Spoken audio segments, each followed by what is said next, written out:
നമ്മളൊക്കെ ചന്തകളിൽ നിന്നും കടകളിൽ നിന്നുമൊക്കെ അനുദിനം എന്തെങ്കിലുമൊക്കെ സാധനങ്ങൾ വാങ്ങുന്നവരാണ്. നമ്മൾ വാങ്ങുന്ന എല്ലാ സാധനത്തിൻ്റെയും വില നിശ്ചയിക്കപ്പെടുന്നത് ഏത് മാനദണ്ഡത്തിലാണെന്ന് നമുക്കൊരു പക്ഷേ നല്ല നിശ്ചയം പോരായിരിക്കാം.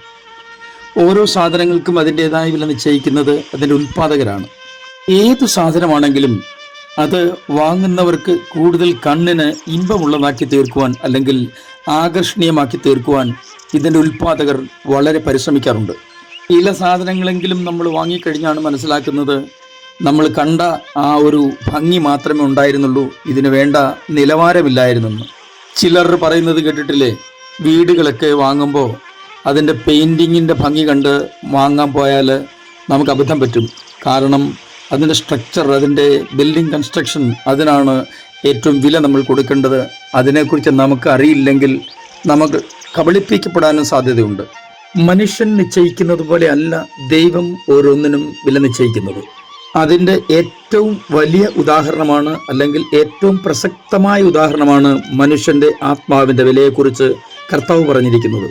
ലോകത്തിൻ്റെ ഏത് ഭാഗത്തിലുള്ള ആളാണെങ്കിലും ഏത് തരത്തിലുള്ള ആളാണെങ്കിലും അവരുടെ എല്ലാവരുടെയും ആത്മാവിന് ഒറ്റ വില മാത്രമേ ഉള്ളൂ, അല്ലെങ്കിൽ ഒരേ വില മാത്രമാണ് ഉള്ളത്. മുഖവുര ദീർഘിപ്പിക്കുന്നില്ല. ഇന്നും നമുക്ക് യേശുവിനോടുകൂടെ യാത്ര തുടരാം. ചില നിമിഷങ്ങളിലെ തുടർധ്യാനത്തിനായി വിശുദ്ധ ലൂക്കോസിന്റെ സുവിശേഷം 12-ാം അധ്യായം 6-ാം വാക്യം വായിക്കട്ടെ. 2 കാശിന് 5 കുരികിലിനെ വിൽക്കുന്നില്ലയോ? അവയിൽ ഒന്നിനെ പോലും ദൈവം മറന്നു പോകുന്നില്ല. ഇന്നത്തെ കാലത്തും ഈ രീതിയിലുള്ള കച്ചവടങ്ങൾ നമ്മൾ കണ്ടിട്ടുണ്ട്. നമ്മൾ മിക്കവാറും എല്ലാ ദിവസങ്ങളിലും അങ്ങനെയുള്ള സാധനങ്ങൾ വാങ്ങാറുമുണ്ട്.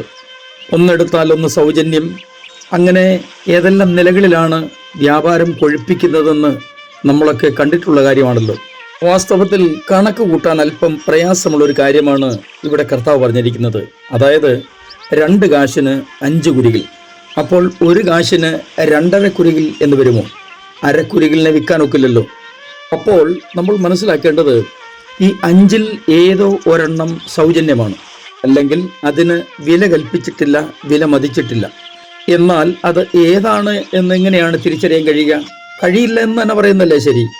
കർത്താവ് ഇവിടെ പറയുന്നത് അവയിൽ ഒന്നിനെ പോലും ദൈവം മറന്നു കളയുന്നില്ല.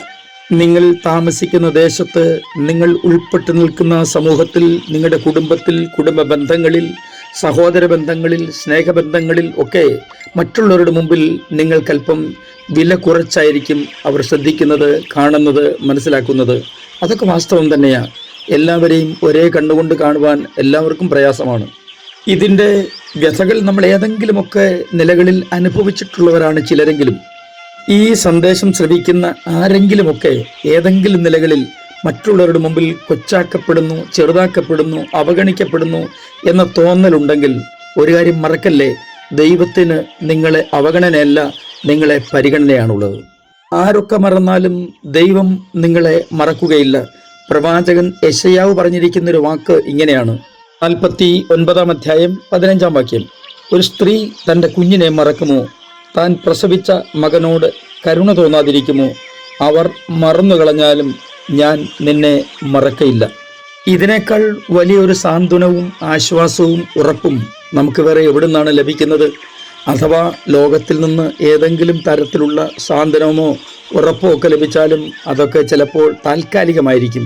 എന്നാൽ പ്രിയരെ, ദൈവമാണ് ഉറപ്പ് തരുന്നതെങ്കിൽ അത് ശാശ്വതമായിരിക്കും. അതിനെ മാറ്റുവാൻ ആർക്കും കഴിയുകയുമില്ല. ഒച്ചാക്കലും ഒറ്റപ്പെടുത്തലും കണ്ണിന് നിന്നയാകലും ഒക്കെ വേദപുസ്തകത്തിൽ തന്നെ ധാരാളം പ്രതിപാദ്യമുണ്ട് അതിനെക്കുറിച്ച്. എന്നാൽ നിന്ദിക്കപ്പെട്ട ഇടങ്ങളിലൊക്കെ ദൈവം അവരെ സഹായിച്ചിട്ടുമുണ്ട്.